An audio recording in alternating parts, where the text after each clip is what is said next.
Swayam Prabha. Digital India. Educated India.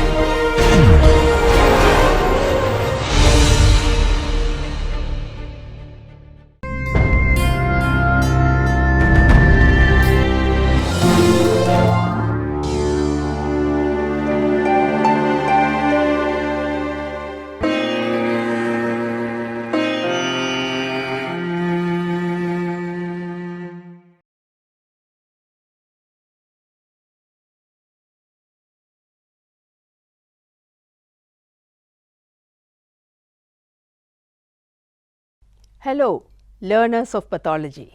Today we will be discussing on differentiation and altered differentiation. You will be going through and you will understand and know the terminologies to understand differentiation, and in that we will be looking at what is regeneration and stem cell. Then we will look at altered differentiation and the two conditions of altered differentiation, that is metaplasia and dysplasia. When we look at the body, when we look at various tissues, tissues have lot of cell population, and the cells all come from stem cells, and these cells go on proliferating and being increased in number. Some of these cells undergo differentiation to perform specialized functions. But along with proliferation, there is also always cell death by apoptosis. In the body, there is a homeostasis between the cells which are proliferating and the cells which are dying. So, that is the normal process. Now, when we look at cell injury, when cells are injured, lot of cells are being lost. And when these cells are lost, there are mechanisms by the body whereby the cells regenerate or they are replaced. The cells which are lost need to be replaced, and that process is what we call as regeneration. What is regeneration? It is actually the proliferation of cells and tissues to replace injured or dead cells and tissues. Different cells have different regenerative capacity. Based on the regenerative capacity of cells, we can divide all cells into three types. They are called as labile cells, stable cells and permanent cells. Let us look at each one of them. Labile cells, they are the cells which go on dividing continuously throughout life. They are getting replaced every other day, every day. And there is a rapid turnover, and there are so many examples in our body where many of the cells or most of the cells are labile cells. For example, the cells of the skin, the cells of the oral cavity, the cells that line not only the oral cavity right down into the gastrointestinal system and right down. Then there are other cells that line the secretory ducts, the hematopoietic stems, the hematopoietic blood cells. They are all examples of labile cells. If we look at a clinical application of labile cells, one that we can look at is skin grafting. Skin is removed or the skin is shaved off from one part of the body so that it can be used to replace the skin at a site where there is an ulcer that is not healing, or maybe it is a burn wound. In such areas, that piece of skin that is shaved off is used. To the person or the person who is the site to which the skin is being replaced, what happens there? This shaven skin is placed there and there it grows at that site. Similarly, from the site where the skin has been removed, you can see that in the picture there are sprouting small blood that is coming out, but again at that site the skin gets totally replaced very fast. So, this is all because of the cells being the skin cells being labile cells. So, we can look at various examples. Another example where skin as a labile cell is being used is in derm aberration. What happens there? All the ladies and even the gents, they now go to the beauty parlor for cosmetic purposes to beautify the skin. What is happening there actually? the skin surface cells of the skin are being removed, and then the cells below are coming up, so that increases the beauty. What is dermabrasion? Basically, when there are deep scars in the skin, by specific techniques, the surface skin is removed and the scars are hidden and the skin becomes beautiful. That is dermabrasion. So, there are various clinical applications. You can just think of various things that are possible, which physiologically happen, and also otherwise, that the labile cells or the skin cells, not only the skin cells, the gastrointestinal cells are being replaced on a daily basis, and we are what we are because of the labile cells. The next thing are the stable cells. The stable cells are quiescent cells. And what do you mean by that? They divide very infrequently under normal conditions, or normally they do not divide, but they go on to rapid division when there is cell injury or cell loss. So, examples of them would be the liver cells, the kidney tubular cells, muscle cells, fibroblasts, even the bone.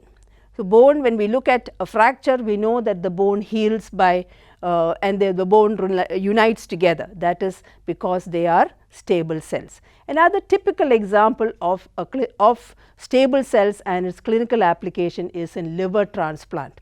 Now, what happens in liver transplant? As the CT shows, from the donor, the area that is marked, a lobe of the liver is removed from the donor, and that is placed onto a recipient. But at the site where the liver lobe has been removed, you can see subsequently that there is compensated growth of the remaining hepatocytes, so that they grow back and the liver gets back to the normal size.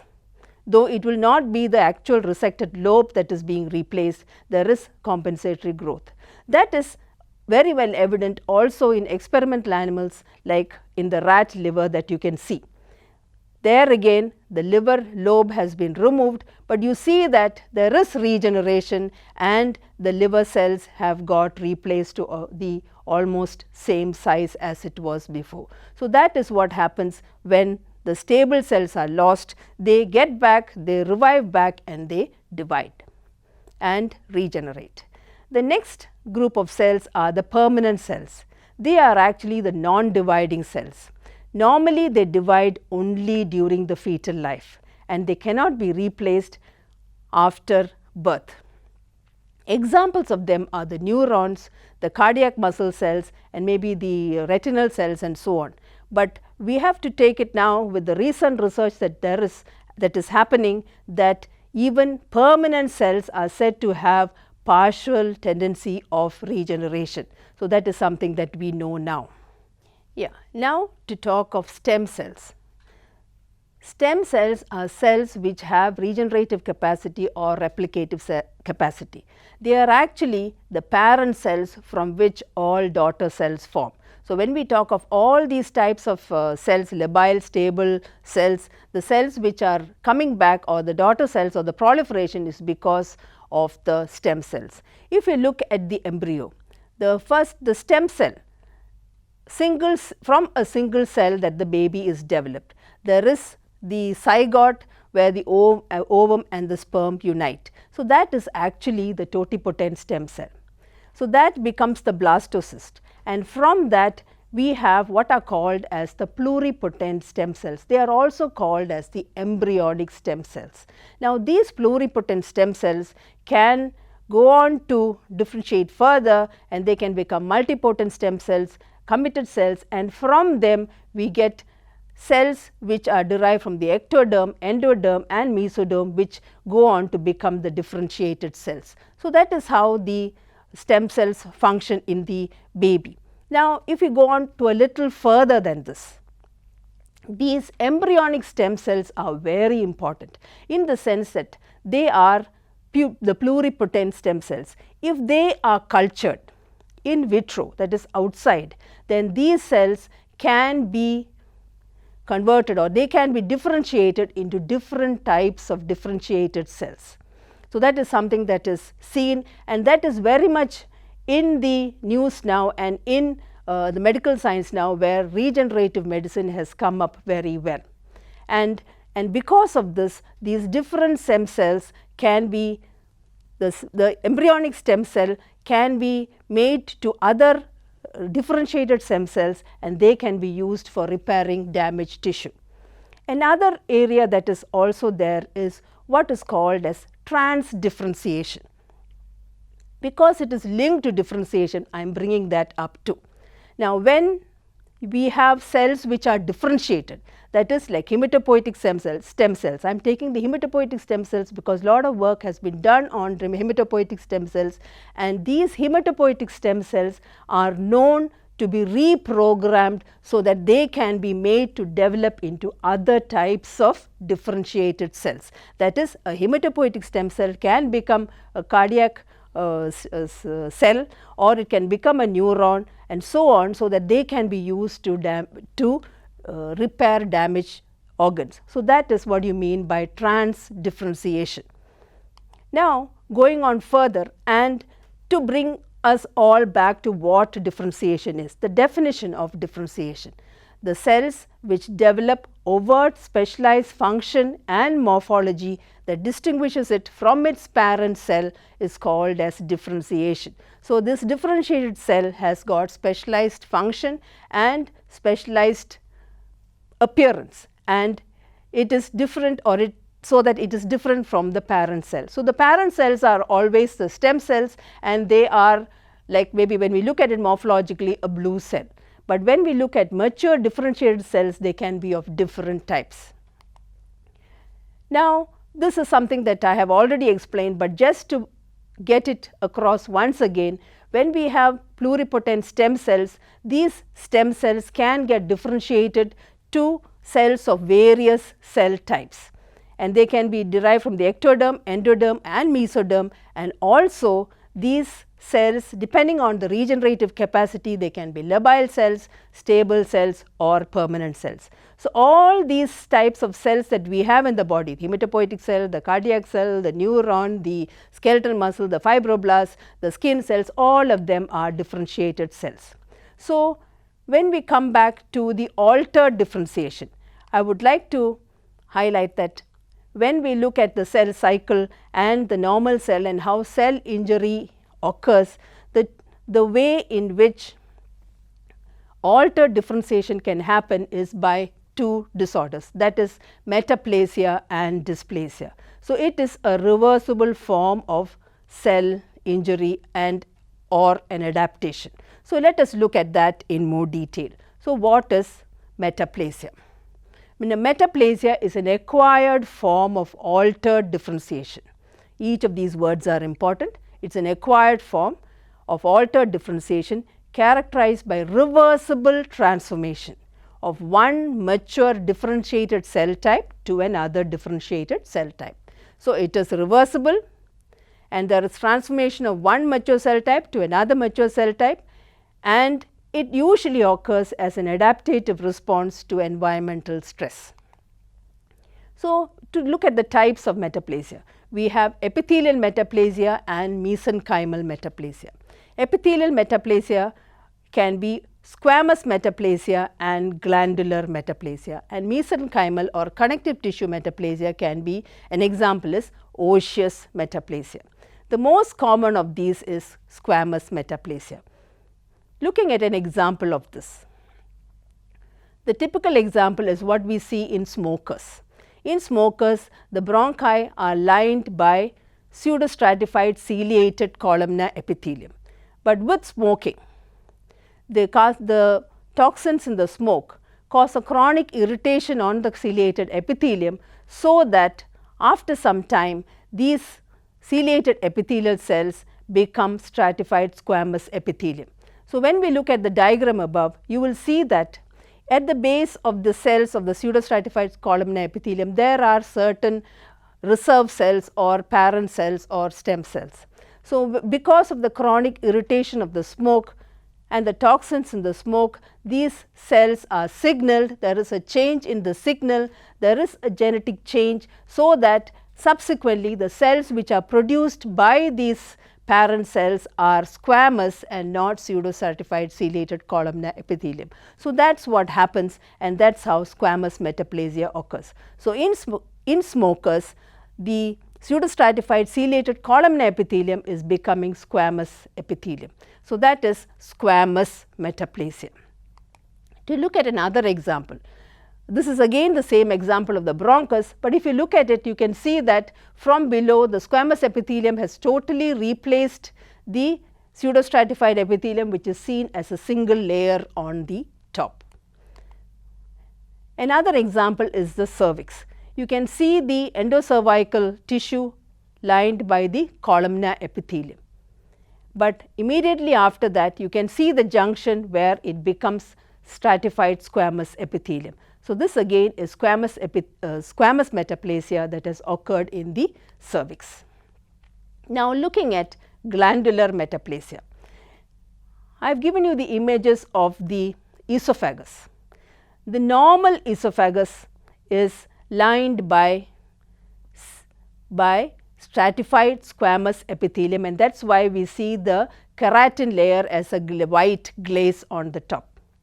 And with the chronic reflux that happens, or the regurgitation of gastric contents from the stomach into the esophagus, the lower part of the esophagus gets metaplastic and the lower part of the esophagus gets lined by squamous. From squamous it becomes columnar epithelium. So, the lower part of the esophagus, which is normally lined by squamous epithelium, gets lined by columnar epithelium. So, that is seen as a reddish area in the clinical specimen. But microscopically, when you see it, the normal squamous epithelium gets replaced by columnar epithelium, which can be either of the intestinal type or of the gastric type. So, either of the epithelium can replace the squamous epithelium. This is glandular metaplasia. Then, looking at mesenchymal metaplasia, an example of mesenchymal metaplasia is osseous metaplasia, and an example for that is myositis ossificans. So, here what is happening? It is a metaplastic bone. It can be seen in maybe athletes and people who are very active, where in the proximity of the muscle in the proximity of the bone, they can show some fibroblast proliferation, and later on that can get calcified and then ossified. So, that is seen as in the X-ray. You can see it as a whitish area or a mass, which is actually bone, which has been replaced from the fibrous tissue or the fibroblasts. So, an example of osseous metaplasia. Now, to go on to the next, that is dysplasia. Dysplasia, the characteristic features of dysplasia are increased cell growth, cellular atypia and decreased differentiation.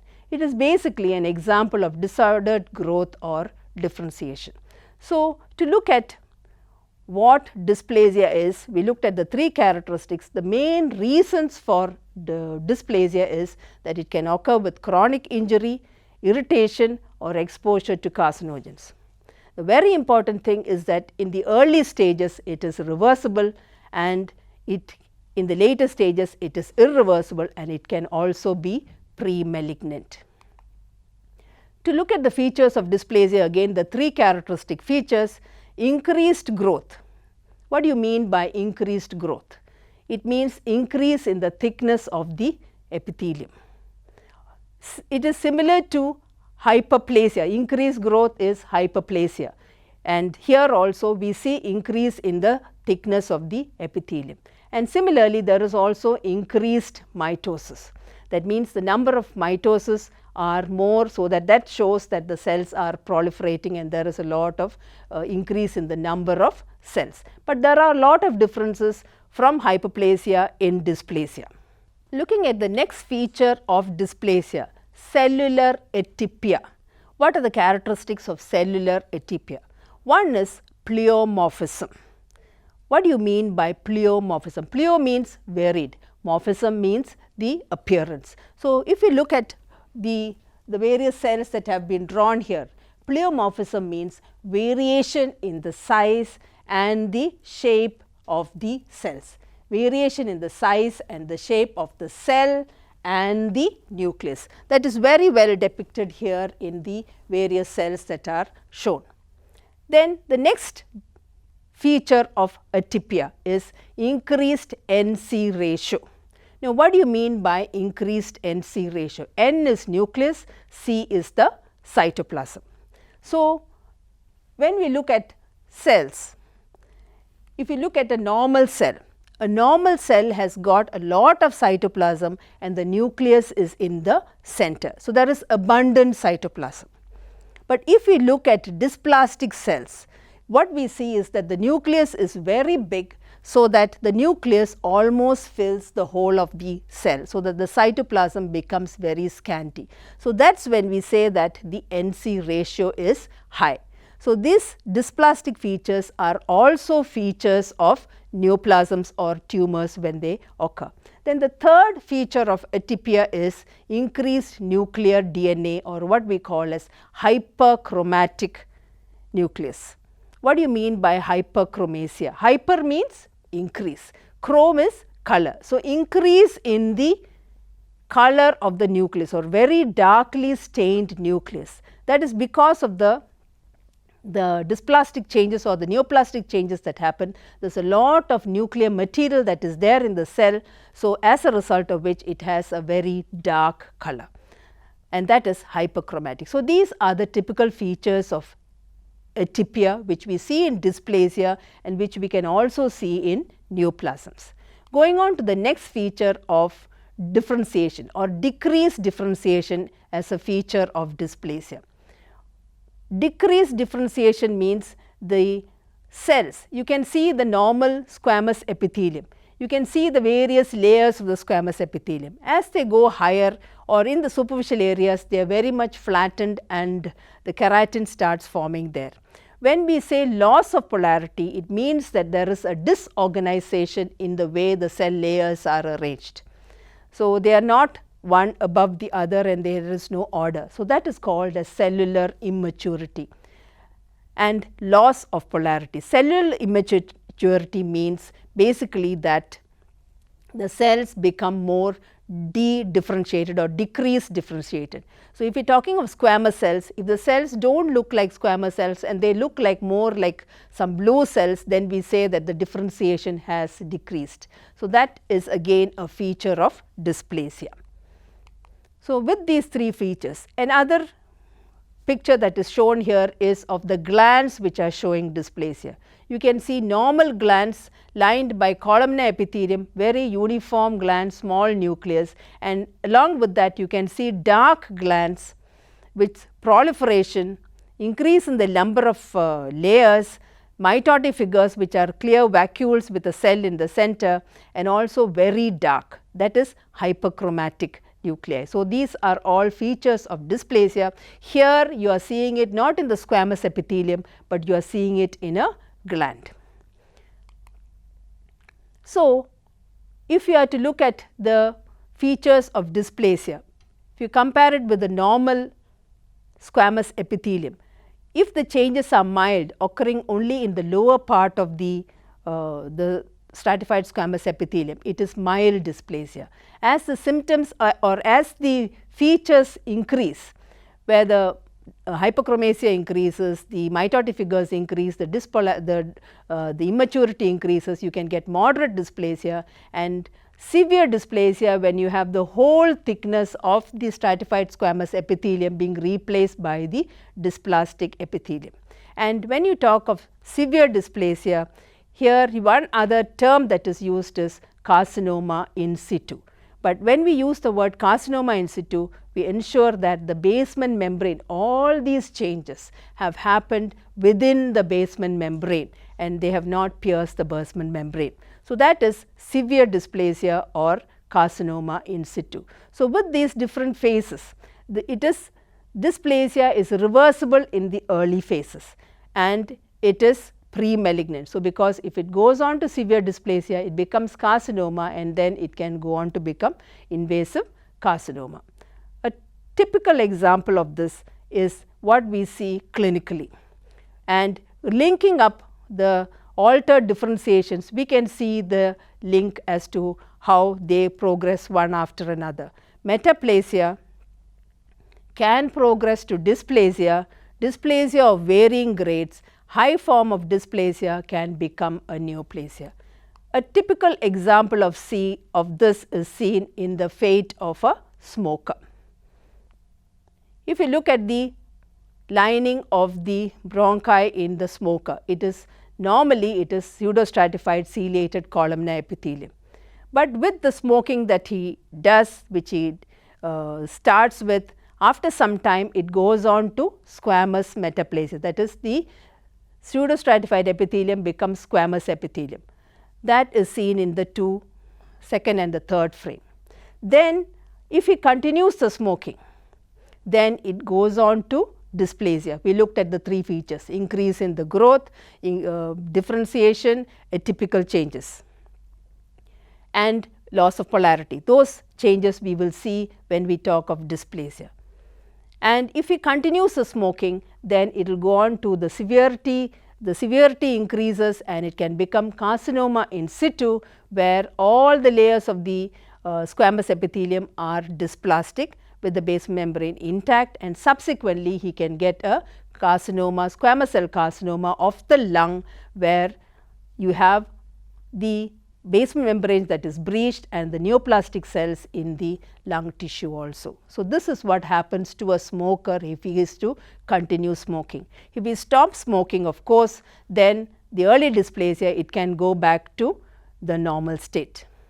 So, coming back with all this to neoplasia, which is different or which is a continuation of dysplasia. Neoplasia is an abnormal, uncoordinated and excessive growth which persists even after the initial stimulus is removed. When we talk of hyperplasia, the cells proliferate, they grow, they increase in size, but when the stimulus is taken off, when the stress is taken off, they stop growing. Here in neoplasia, they are abnormal, it is uncontrolled and excessive growth, and along with it genetic alterations happen and it is an irreversible process. In neoplasia, you would be dealing in detail about neoplasia, I am not dwelling on that more.